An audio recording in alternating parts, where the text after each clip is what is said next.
Shri K Babu Nenmara, അങ്ങേക്ക് 12 minute. Sir, പൊതുമരാമത്ത്, വിനോദസഞ്ചാരം, ഭക്ഷ്യം, ധനാഭ്യർത്ഥനകളെ ഞാൻ പിന്തുണയ്ക്കുന്നു.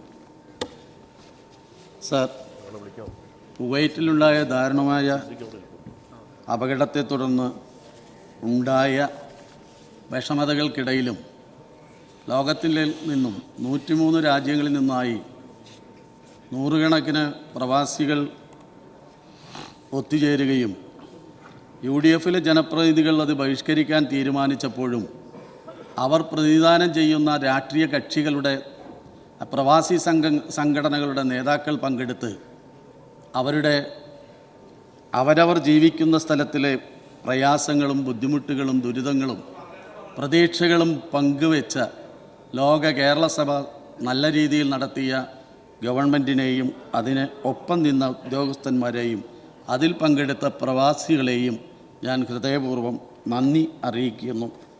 സർ, ഒരു നാടിൻ്റെ പുരോഗതിയിൽ വലിയ പങ്കുവഹിക്കുന്നത് ഗതാഗത മേഖലയും അതുപോലെ തന്നെ സർക്കാർ ഉടമസ്ഥതയിലുമുള്ള സ്ഥാപനങ്ങളുടെ നിർമ്മാണ പ്രവർത്തനങ്ങളിലാണ്. അതുകൊണ്ട് തന്നെയാണ് പൊതുമരാമത്ത് വകുപ്പിന് അതിലേറ്റവും പ്രാധാന്യവും ഈ കേരളത്തിലും ഉണ്ട്. ചരിത്രത്തിൽ ഇടം നേടുന്ന നിരവധി പ്രവർത്തനങ്ങൾക്ക് നേതൃത്വം കൊടുക്കുകയും അതുപോലെ തന്നെ ഇന്ത്യയിൽ തന്നെ മറ്റു സ്റ്റേറ്റുകളെ അപേക്ഷിച്ച് കണ്ണഞ്ചിപ്പിക്കുന്ന രൂപത്തിലുള്ള വികസന മാതൃകയിൽ കേരളം ഇന്ന് ഒന്നാമതെത്തി നിൽക്കുകയാണ്. സാർ, വെട്ടുകിളികളും അതുപോലെ തന്നെ വയൽക്കിളികളും തണ്ടുതുരപ്പന്മാരും വഴിമുടക്കിയിട്ടും കേരളത്തിൻ്റെ ജനകീയ ആവശ്യങ്ങളിലൊന്നായ ദേശീയപാത 66 ഭൂമി ഏറ്റെടുക്കുന്നതിന് മറ്റൊരു സംസ്ഥാനത്തും ഇല്ലാത്ത വിധത്തിൽ 25% ഏകദേശം 5580 കോടി രൂപ കൊടുത്താണ് ഭൂമി ഏറ്റെടുത്ത് സഖാവ് പിണറായി വിജയൻ്റെ നേതൃത്വത്തിലുള്ള ഗവൺമെൻറ്റും അതിന് ഇപ്പോൾ നേതൃത്വം കൊടുക്കുന്ന PWD മിനിസ്റ്ററും വളരെ നിശ്ചയദാർഢ്യത്തോടുകൂടി ആ പ്രവർത്തനങ്ങൾ പൂർത്തീകരിക്കാനുള്ള പ്രവർത്തനങ്ങളുമായി മുന്നോട്ട് പോകുന്നതിന് ഞാൻ അഭിനന്ദിക്കുന്നു. സർ, ഈ രാജ്യത്ത് പ്രത്യേകിച്ച് തീരദേശ ഹൈവേ 623 കിലോമീറ്റർ ദൂരത്തിലാണ് കേരളത്തിൽ തീരദേശ ഹൈവേക്ക് തുടക്കം കുറിക്കുന്നത്. സർ, എൻ്റെ മണ്ഡലത്തിൽ ഉൾപ്പെടെ കടന്നു പോകുന്ന 1166 കിലോമീറ്റർ മലയോര ഹൈവേയുടെ പ്രവർത്തനങ്ങൾ ആരംഭിക്കുകയാണ്. അതിൻ്റെ പിതൃത്വം ചില ആളുകളൊക്കെ ഏറ്റെടുക്കുന്നുണ്ട് എന്ന് അങ്ങയുടെ ശ്രദ്ധയിൽ കൊണ്ടുവരികയാണ്.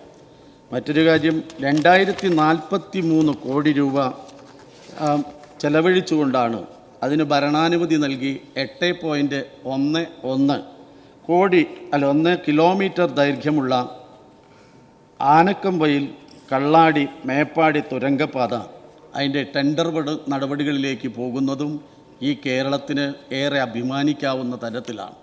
സാർ, ഒറ്റ അഭ്യർത്ഥനയേ ഉള്ളൂ. തൃശ്ശൂരിലെ കുതിരാനിലുള്ള തുരങ്കപാതയിൽ ഇടയ്ക്കിടയ്ക്ക് UDFകാർ തുരങ്കം വയ്ക്കുന്നത് പോലെ ആ തുരങ്കപാതയിൽ തുരങ്കം വയ്ക്കാതിരിക്കാൻ ഞാൻ അവരോട് അഭ്യർത്ഥിക്കുകയാണ്. സാർ, ജനങ്ങൾ കാഴ്ചക്കാരല്ല, കാവൽക്കാരാണ്. അതുപോലെ തന്നെ ഓരോ റോഡ് നിർമ്മാണത്തിൻ്റെയും മേഖലയിൽ ജനങ്ങളുടെ ഇടപെടലുകളും ബഹുമാനപ്പെട്ട മന്ത്രിയെ തന്നെ റോഡുമായി ബന്ധപ്പെട്ട ഏത് വിഷയങ്ങളിൽ ബന്ധപ്പെടാൻ കഴിയുന്ന PWD ഫോർ പദ്ധതിയുടെ ആപ്പും PWD ഫോർ ആപ്പും അതുപോലെ ഈ കേരളത്തിന് വളരെ ഗുണം ചെയ്യുന്നുണ്ട്. സാർ, ഇപ്പോൾ MLAമാരോടൊന്നും ആക്ഷേപം പറയേണ്ടതില്ല, നേരിട്ട് മന്ത്രിയെ തന്നെ വിളിക്കാം എന്ന അവസ്ഥയിലേക്കുള്ള വലിയ മാറ്റം അത് ജനങ്ങൾക്കൊരു ആത്മവിശ്വാസം പകരുന്നത് തന്നെ. സാർ, റീബിൽഡ് കേരളയിൽ 29 പദ്ധതികളാണ് നടപ്പിലാക്കുന്നത്. അതിലൊന്ന് ടെൻഡർ നടപടികളിലുണ്ടായ അപാകതകൾ കാരണം മാറ്റിവെക്കപ്പെട്ട നെല്ലിയാമ്പതിയിലേക്കുള്ള ചുരം റോഡാണ്. അതിപ്പോഴും അതിൻ്റെ പ്രവർത്തനം ആരംഭിച്ചിട്ടില്ല. അത് ആരംഭിക്കാൻ ആവശ്യമായ പ്രവർത്തനങ്ങൾ ഏറ്റെടുക്കണമെന്ന് ഞാൻ അഭ്യർത്ഥിക്കുന്നു. സാർ, PWD റെസ്റ്റ് ഹൗസ് നെല്ലിയാമ്പതിയിലൊരു 30 സെൻറ്റ് ഭൂമി പണ്ട് PWDക്ക് ഉണ്ടായിരുന്നതാണ്. വനം വകുപ്പുകാർ അതിന്മേലുള്ള കടന്നുകയറ്റത്തിൻ്റെ ഭാഗമായി ഇപ്പോൾ അത് നമുക്ക് നഷ്ടപ്പെട്ടു. ആ ഭൂമി തിരിച്ചെടുത്ത് അവിടെ ഇപ്പോഴുള്ള വിനോദസഞ്ചാരികളുടെ ഒഴുക്കിന് സൗകര്യങ്ങൾ വർദ്ധിപ്പിക്കാൻ കഴിയാവുന്ന തരത്തിലേക്കുള്ളൊരു കെട്ടിടം നിർമ്മിക്കുന്നത് വരുമാനമുണ്ടാക്കിയെടുക്കാൻ നമുക്ക് കഴിയും. സർ, ഈ കേരളത്തിൽ ലെവൽ ക്രോസ് ഇല്ലാത്ത കേരളം എന്ന സങ്കല്പം നടപ്പിലാക്കിക്കൊണ്ടിരിക്കുകയാണ്. അതിൻ്റെ ഭാഗമാണ് 5 ROBകളുടെ പണി പൂർത്തീകരിച്ചു. 9 പ്രവൃത്തികൾ നടക്കുന്നു.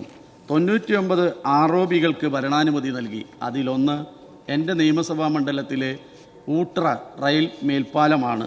അതിൻ്റെ ആവശ്യമായ രൂപത്തിലുള്ള ഭൂമി ഏറ്റെടുക്കൽ നടപടികൾ പൂർത്തീകരിച്ചു. അവർ വളരെ സന്തോഷത്തോടുകൂടി ഭൂമി വിട്ടുകൊടുക്കുകയും പണം സ്വീകരിക്കുകയും ചെയ്തിരിക്കുന്നു. സാർ, അതും ആരംഭിക്കാൻ ആവശ്യമായ പ്രവർത്തനങ്ങൾ മുന്നോട്ട് വരണം. സാർ, നമ്മുടെ റോഡുകൾ കാലാവസ്ഥയെ അതിജീവിക്കാൻ കഴിയാവുന്ന തരത്തിൽ നമുക്ക് റോഡുകളുടെ നിർമ്മാണത്തിലെ പുതിയ ശാസ്ത്രവിദ്യ ഉപയോഗപ്പെടുത്തിയത് ഏറ്റവും ഗുണപരമാകും. അതിനെയും അഭിനന്ദിക്കുന്നു. സാർ, നിയമസഭാ മണ്ഡലത്താടിസ്ഥാനത്തിൽ കോൺസ്റ്റിറ്റ്യുവൻസി മോണിറ്ററിംഗ് ടീം അത് ഏറ്റവും പ്രാവർത്തികമാക്കാൻ കഴിയുന്ന തരത്തിലേക്ക് തന്നെയാണ് പോകുന്നത്. സാർ, കിബി പദ്ധതി നിർവഹണത്തിൽ പൊതുമരാമത്ത് വകുപ്പിൽ 71 പുതിയ തസ്തികകൾ സൃഷ്ടിച്ചതും ആ മേഖലയിലുള്ള കാലതാമസം ഒഴിവാക്കാൻ കഴിയും എന്ന ആത്മവിശ്വാസമാണുള്ളത്. ഒറ്റ അഭ്യർത്ഥനയുണ്ട്. സാർ, എൻ്റെ നിയമസഭാ മണ്ഡലത്തിൽ ഉൾപ്പെടെ പല റോഡുകളും ഈ ടെൻഡർ വഴി എടുക്കുന്നത് കാസർഗോഡും മറ്റു ജില്ലക്കാരുമാണ്. പലപ്പോഴും ടെൻഡർ എടുത്ത് പാതി വഴിയിൽ ആ വർക്ക് കോടതി മുഖാന്തരം ഉപേക്ഷിച്ചു പോകുന്ന ഗതികേട് വരുമ്പോൾ അവിടെ കഷ്ടപ്പെടുന്നത് അവിടുത്തെ ജനങ്ങളാണ്. അതുകൊണ്ട് തന്നെ അത്തരം ടെൻഡർ നടപടികൾ കാലാനുസൃതമായി തീരുമാനത്തിനനുസരിച്ച് പൂർത്തീകരിക്കാത്തവരെയും ഇടക്കാലങ്ങളിൽ വിട്ടുപോകുന്നവരെയും കരിമ്പട്ടികയിൽ ഉൾപ്പെടുത്തണമെന്ന് ഞാൻ അഭ്യർത്ഥിക്കുകയാണ്. സാർ, ടൂറിസം മേഖല അന്താരാഷ്ട്ര തലത്തിൽ തന്നെ 52 ടൂറിസം സ്പോട്ടുകൾ അടയാളപ്പെടുത്തപ്പെട്ടപ്പോൾ അതിൽ 13ാമത് നിൽക്കുന്നത് കേരളമാണ്. കേരളം ദൈവത്തിൻ്റെ സ്വന്തം നാട് തന്നെയാണ്. സാർ, നിരവധി അവാർഡുകളാണ് 11 അന്തർദേശീയ തലത്തിലും ദേശീയ തലത്തിലുമുള്ള അവാർഡുകൾ ഈ കാലയളവിൽ ടൂറിസം മേഖലയ്ക്ക് വാങ്ങിയെടുക്കാൻ കഴിഞ്ഞു എന്നതും അഭിനന്ദനാർഹമാണ്. സാർ, കോവിഡാനന്തരം ഓരോ ടൂറിസ്റ്റ് മേഖലകളിലേക്കുമുള്ള ആഭ്യന്തര ടൂറിസ്റ്റുകളുടെ ഒഴുക്ക് വല്ലാതെ ഒഴുകുകയാണ്. പ്രത്യേകിച്ച് ഈ അവധിക്കാലങ്ങളിലൊക്കെ ആ പ്രദേശത്തിന് പോലും ഉൾക്കൊള്ളാൻ കഴിയാത്ത തരത്തിലേക്കുള്ള വാഹനങ്ങളുടെ വരവ്, ജനങ്ങളുടെ വരവുമാണ്. പക്ഷേ അവിടെ പലപ്പോഴും അസൗകര്യങ്ങളുടെ നടുവിലുമാണ് ഇവരെത്തിച്ചേർന്നത്. അവർക്കൊന്ന് ഇരിക്കാനും കുട്ടികൾക്കൊപ്പം സന്തോഷിക്കാനുമുള്ളൊരു അവസരം ഉണ്ടാവുന്ന തരത്തിലേക്കുള്ള ആ ടൂറിസം മേഖലയിലെ പ്രയാസങ്ങൾ പരിഹരിക്കപ്പെടേണ്ടതാണ്. സാർ, ഹൈറേഞ്ചുകളിലുള്ള ടൂറിസത്തെ പ്രോത്സാഹിപ്പിക്കുമ്പോൾ തന്നെ വനം വകുപ്പുമായി യോജിപ്പിച്ച് ഒരു അടിയന്തരമായി അത്തരം പ്രദേശങ്ങളിൽ നടപ്പിലാക്കാൻ പോകുന്ന പദ്ധതികളിൽ ഒരു അടിയന്തര ശ്രദ്ധ ക്ഷണിക്കണം എന്നാണ് എനിക്ക് അഭ്യർത്ഥിക്കാനുള്ളത്. സാർ, സ്ത്രീ സൗഹൃദ വിനോദസഞ്ചാരം ജെൻഡർ ഓഡിറ്റ് ഈ ഇന്ത്യയിൽ ആദ്യമായിട്ടാണ് കേരളത്തിൽ നടപ്പിലാക്കിയത് എന്നത് ഏറെ അഭിനന്ദിക്കുന്നു. സാർ, നമ്മുടെ ഭക്ഷ്യസുരക്ഷ പട്ടിണിയില്ലാത്ത കേരളം എന്ന അവസ്ഥയിലേക്ക് മാറാൻ കഴിഞ്ഞിട്ടുണ്ട്. UDF ഭരണകാലത്താണെങ്കിലോ നാറ്റ അരിയാണ് കിട്ടിയത് റേഷൻ കടയിലെങ്കിൽ ഗുണമേന്മയുള്ള അരി വിതരണം ചെയ്യാൻ നമുക്ക് കഴിയുന്നു. അത് കൃത്യതയോടുകൂടി പോസ് വഴി കൊടുക്കാൻ കഴിയുന്നു. അതുപോലെ തന്നെ അനർഹരായ BPLകാരെ കണ്ടെത്തി അവരെ അതിൽ നിന്നും മാറ്റി കേന്ദ്ര സർക്കാർ നിശ്ചയിച്ചതിനേക്കാൾ ഇരട്ടിയിലധികം BPL കാർഡുകൾ വിതരണം ചെയ്യാൻ കഴിഞ്ഞ ഏക സംസ്ഥാനവും ഈ കേരളമാണ് എന്നതിൽ നമുക്ക് അഭിമാനിക്കാം. റൈസ് 28 രൂപ BJP തെരഞ്ഞെടുപ്പ് കാലത്ത് പ്രഖ്യാപിച്ച റൈസ് ഇന്ന് കേരളത്തിലില്ല. പക്ഷേ റൈസ് ഇന്നുമുണ്ട്. അത് സ്വാഗതാർഹമാണ്. സാർ, വാമന സ്റ്റോറും അതുപോലെ മാറാല സ്റ്റോറുമായിരുന്ന മാവേലി സ്റ്റോറുകളെ ജനങ്ങൾക്ക് ഉപകാരപ്രദമാകുന്ന തരത്തിലേക്ക് മാറ്റിയതിനെയും ഞാൻ അഭിനന്ദിക്കുന്നു. ഒറ്റ അഭ്യർത്ഥനയുണ്ട്. സാർ, ഇവിടെ ശ്രീ പ്രഭാരേട്ടൻ ഇവിടെ പറഞ്ഞതും കൂടിയാണ്. നെല്ല് ഏറ്റെടുക്കുമ്പോൾ കൊടുക്കുന്ന താങ്ങുവില കേന്ദ്ര സർക്കാർ എത്ര ബാക്കി വെച്ചാലും അത് ഉടനടി കൊടുക്കുന്ന രീതിയിലേക്ക് കേരളത്തിലെ ഗവൺമെൻറ് മാറണം. പ്രത്യേകിച്ച് നെല്ല് കാലാവസ്ഥ വ്യതിയാനത്തിൻ്റെ ഭാഗമായിട്ടുണ്ടായ പ്രതിസന്ധികളിലൂടെയാണ് കർഷകൻ, പ്രത്യേകിച്ച് പാലക്കാട്ടിലെ കർഷകർ പോകുന്നത്. അതുകൊണ്ട് തന്നെ അവർക്ക് അടിയന്തരമായി ആ സംഖ്യ കിട്ടാനുള്ള തീരുമാനമെടുക്കണം, സഹകരണ സ്ഥാപനങ്ങളെ ഏൽപ്പിക്കണം എന്നാണ് എനിക്ക് അഭ്യർത്ഥിക്കാനുള്ളത്. സാർ, കഴിഞ്ഞ പാർലമെൻറ്റ് തെരഞ്ഞെടുപ്പിൽ ഇടതുപക്ഷത്തിന് വലിയ തിരിച്ചടിയാണ് കേരളത്തിലുണ്ടായി. പ്രതീക്ഷിച്ചത്ര സീറ്റുകൾ ഞങ്ങൾക്ക് നേടാൻ കഴിഞ്ഞില്ല. കനൽ ഒരു തരിയാണെങ്കിലും അത് ആലപ്പുഴയിൽ നിന്നിപ്പോൾ ആലത്തൂരിലാണ് നിൽക്കുന്നത് എന്നതിൽ ഞാൻ അഭിമാനിക്കുന്നു. സാർ, ഇവിടെ തെരഞ്ഞെടുപ്പിൽ ഈ ജയിച്ചത് ചില ഇടങ്ങളിലൊക്കെ ഞങ്ങൾ ജയിച്ചത് കോൺഗ്രസിൻ്റെ ഔദാര്യം കൊണ്ടാണ് എന്ന രൂപത്തിലേക്കാണ് ഇവിടെ പ്രചരിപ്പിക്കുന്നത് കേട്ട് ഒറ്റ കാര്യം ചോദിക്കുന്നു. യു പിയിൽ നിങ്ങൾ ജയിച്ചത് അഖിലേഷ് യാദവിൻ്റെ ചെലവിലല്ലേ? അതുപോലെ തന്നെ തമിഴ്നാട്ടിൽ ജയിച്ചത് സ്റ്റാലിൻ്റെ ചെലവിലല്ലേ? ബീഹാറിൽ നിങ്ങൾ ജയിച്ചത് ഇടതുപക്ഷത്തിൻ്റെയും തേജസ്വി യാദവിൻ്റെയും ചെലവിലാണ്. അതുപോലെ തന്നെ രാജസ്ഥാനിൽ ഞങ്ങളുടെ ചെറുതാണെങ്കിലും ആ ചെലവിലല്ലേ നിങ്ങളൊക്കെ ജയിച്ചത്? അത്തരം ചെലവ് ചെയ്ത ഞങ്ങളുടെയൊക്കെ ചെലവിൽ സുഖമായി ഭക്ഷണം കഴിച്ച് അവസാനം ഏമ്പക്കം ഞങ്ങളുടെ മുഖത്തേക്ക് തന്നെ വിടരുത്. നാട്ടിലൊരു ചൊല്ലുണ്ട്, അന്യൻ്റെ അന്നവും തിന്ന് ഏമ്പക്കവും പിന്നെ വേറൊരു വാക്കുണ്ട്, ഞാനത് ഉച്ചരിക്കുന്നില്ല, അത് വിടരുത്. അതാണ് നിങ്ങളോട് അഭ്യർത്ഥിക്കാനുള്ളത്. സർ, ഇവിടെ സംഘടനാപരമായ പോരായ്മകൾ പരിഹരിക്കും. അതിനാണ് ഞങ്ങളുടെ പാർട്ടി കമ്മിറ്റി ഇപ്പോൾ ചേർന്നുകൊണ്ടിരിക്കുന്നു, ഇന്നലെയും ഇന്നുമായി. ആ പാർട്ടി കമ്മിറ്റി ചേരുന്നതിൽ പോലും വലിയ അസഹിഷ്ണുതയാണ് ഇവിടെ IUML-ൻ്റെ നേതാക്കന്മാർക്കുള്ളത്. ഇന്ത്യൻ യൂണിയൻ മലപ്പുറം ലീഗ് അങ്ങ് പാണക്കാടാണല്ലോ ചേരാറുള്ളത്, അഖിലേന്ത്യാ തലത്തിലുള്ള ലീഗാണല്ലോ. എന്താ നിങ്ങളുടെ ചേരൽ? 11 മണിയാവുമ്പോൾ 2 അണ്ടിപ്പരിപ്പും അതുപോലെ തന്നെ 4 ഈന്തപ്പഴവും അതുപോലെ ഇച്ചിരി മുണക്കമുതിരിയും പിന്നെ ഒരു കട്ടൻ ചായയും കഴിച്ച് ഉച്ചയ്ക്ക് നല്ല മട്ടൻ ബിരിയാണിയും കഴിച്ച് മുട്ടനാടിൻ്റെ മട്ടൻ ബിരിയാണിയും കഴിച്ച് തക്ക സമയത്ത് യുക്തമായ തീരുമാനം എടുക്കാൻ തങ്ങളെ ഏൽപ്പിച്ചിട്ട് പോകുന്ന പാർട്ടിയല്ലേ നിങ്ങൾ? എന്നിട്ട് ഞങ്ങളോടാണ് ഇത് പറയുന്നത്. സാർ, അതുമാത്രമല്ല, അത് നിങ്ങൾ മനസ്സിലാക്കേണ്ടത് നിങ്ങളുടേതല്ല CPM ഇടതുപക്ഷ പാർട്ടി എന്ന് നിങ്ങൾ മനസ്സിലാക്കണം. മറ്റൊരു കാര്യം പറയാനുള്ളത്, ഇക്കാവിളിയെക്കുറിച്ച് വലിയ ആക്ഷേപമാണ് ബഹുമാനപ്പെട്ട PK ബഷീർ MLA ഇക്കയ്ക്കുള്ളത്. എന്താ ഇത്ര ആക്ഷേപിക്കാനുള്ളത്? CIT-ൻ്റെ അനിഷേധ്യനായ നേതാവിനെ ഞങ്ങൾ ഇളമരം കരീം എന്നും അതുപോലെ തന്നെ കരീം ഇക്ക എന്നും വിളിക്കും. അതിൽ നിങ്ങൾക്ക് വലിയ ആക്ഷേപമൊന്നും വേണ്ട. അത് തൊഴിലാളി വർഗ വിപ്ലവ പ്രസ്ഥാനമായ CIT-ൻ്റെ നേതാവിനെ എന്തു വിളിക്കണം എന്ന് തീരുമാനിക്കേണ്ടത് ഞങ്ങളാണ്.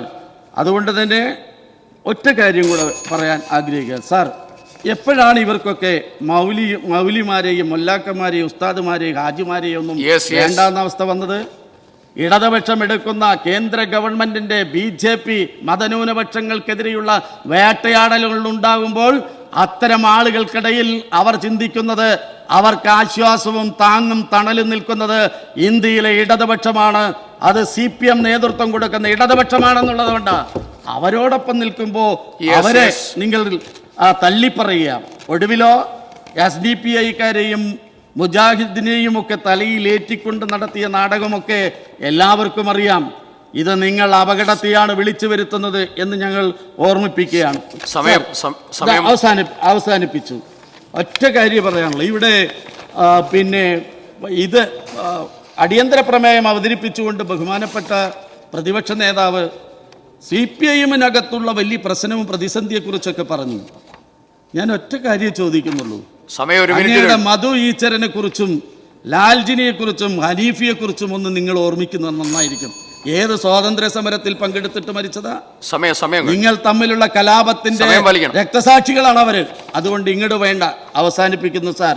മുഖ്യമന്ത്രിക്കെതിരെയുള്ള അക്രമം കുറെ കാലമായല്ലോ നിങ്ങൾ തുടരുന്നു അല്ലേ? ഇത് അവസാനിച്ചു. മുഖ്യമന്ത്രിക്കെതിരെയുള്ള അക്രമം തുടരാൻ തുടങ്ങി കുറെ കാലമായല്ലോ. മാധ്യമങ്ങളുടെ ആയുധപ്പുരയിൽ അവസാനത്തെ ആയുധമെടുത്ത് പ്രയോഗിച്ചാലും ഇന്ന് മുഖ്യമന്ത്രി ഒരു വ്യക്തിയല്ല.